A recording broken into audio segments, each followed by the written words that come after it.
Hope you guys enjoyed that one. That was a really good college basketball game today. And I know both of us, it's important to both of our programs as we're building in this area to provide good basketball for you guys, and I know they're headed in the right direction with Coach Lato.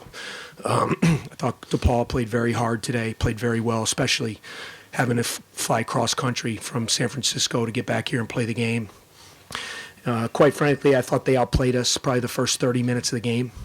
We had some looks that we normally hit that we didn't, and part of that was us, but a lot of that was their pressure and their energy.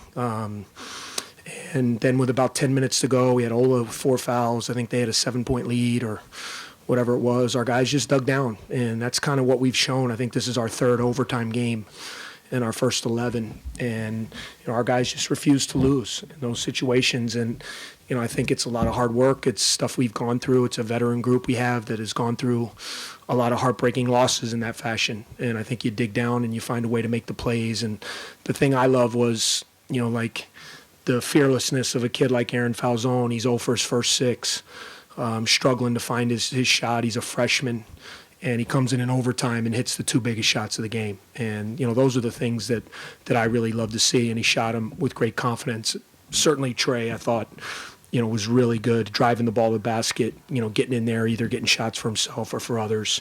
And him and Bryant, they're so big with everything we do. We feed off those guys. So outstanding win for us. I thought it was a really hard-played, hard-fought game on both ends. And we're just very fortunate that we were able to win.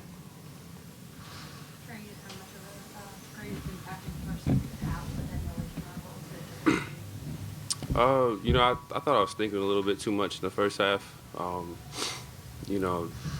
Not just playing instinctively, and I think in the second half I just kind of just let everything go and just was on attack mode, and things kind of opened up after I did that. Coach Levis switched to the zone. What did you think? I just thought they were in a really good rhythm. These guys, they'll laugh at you. We were in preparation yesterday for the game, and we were horrible in our zone yesterday in practice. And I got so frustrated at the team. It's almost like karma. It always happens that way. I yelled at the team that, we're not going to play zone because you guys don't know how to play it and you don't want to play it, and we're going to play man tomorrow. And sure enough, they were in a great rhythm against us. We were struggling with their ball screens with Garrett and Simpson and Henry, and they're good players. They do that to you. But I just thought they had a great rhythm going with their offense. They were getting every shot they wanted. They were playing well, and I just thought maybe if we threw it at them a little bit, it might throw them off kilter. And I didn't plan to stay in it the rest of the game, but it slowed them down a little bit. We started getting stops, so we just stuck with it, and the guys, to their credit, did a great job of playing it and knowing where the shooters were. And then, we gave them a couple offensive rebounds out of it, but in overtime, I thought we got some big defensive rebounds out of the zone. Chris, what does this do for Falzone's confidence, being the man in high school, coming here on and off the bench, struggling to find his shot? Yeah, hopefully it's big.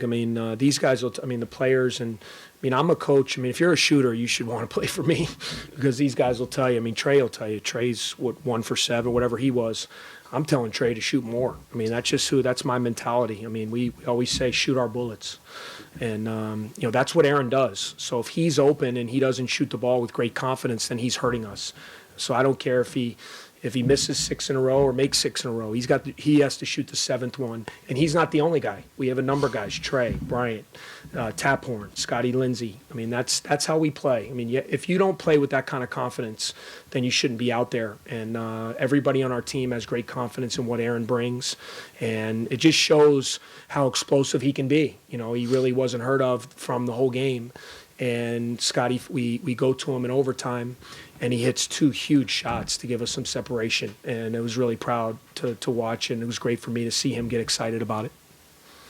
Obviously, you didn't hit your 3 with the way you usually have them, but 5 turnovers, hit almost all your free throws. What did you learn about your team with the way they were able to? Well, I think generally, for the most part, we've been a team that has had a good assist-to-turnover ratio. We've taken care of the ball well.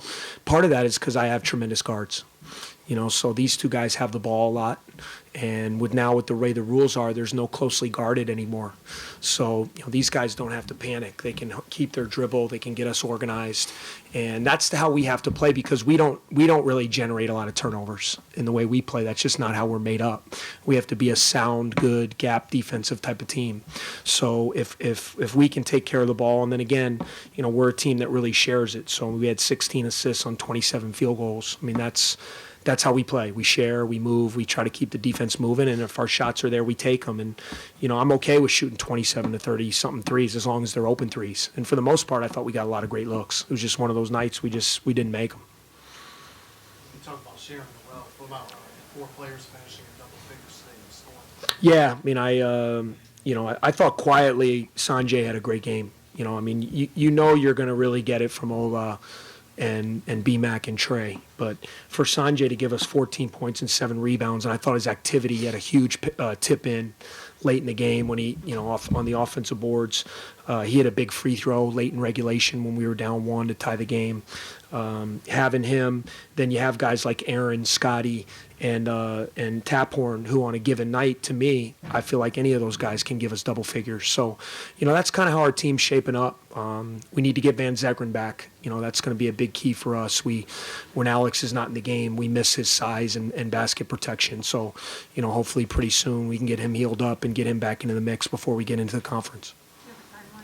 We're not sure. We're hoping after Christmas. He's going to be reevaluated this week. So we wanted to give it a couple weeks to kind of calm down a little bit and see how he was. Just give him 2 weeks of healing, and we'll reevaluate it on Monday and kind of see how he's feeling, with the hopes of getting him going. He won't play on Monday, but after that, I would love to be able to maybe get him back in there on the 27th if he's feeling better, or worst case scenario when we head to Nebraska on the 30th. Both of you addressed the 10-1 start, the importance to the program. Yeah, I mean, look, I've talked about it a lot at the beginning of the season. Like, I feel like our program is in a really good spot with all the things behind the scenes. These guys will tell you, the way we work, the way we carry ourselves, the way they hold each other accountable, strength and conditioning. There's a really good vibe in our program right now of what a winning program should look like. The last step, though, is the hardest step, doing it on the floor. And so you can get all those small victories behind the scenes, but then the final step is you got to get on the floor and you got to win. And, I said coming in, this was going to be a big year, especially in the non-league, to learn how to win. And to our guys' credit, some nights we've played really well. Some nights we've had to grind it out. And to have 3 overtime games, one against Columbia when we were really struggling, then to go to Virginia Tech, went on the road on an ACC venue. We beat an SEC team in Missouri, played North Carolina very competitively, and then to win on a Big East team's home floor. To me, those are really positive steps for the direction of our program and where we want to head. Because I told you, it's not about one team being good. Like, this is a long project for me to build a program that is going to be good for a long time. And to do that, you have to build a foundation, and that's what we're trying to build right now. Ray, what do you feel about it?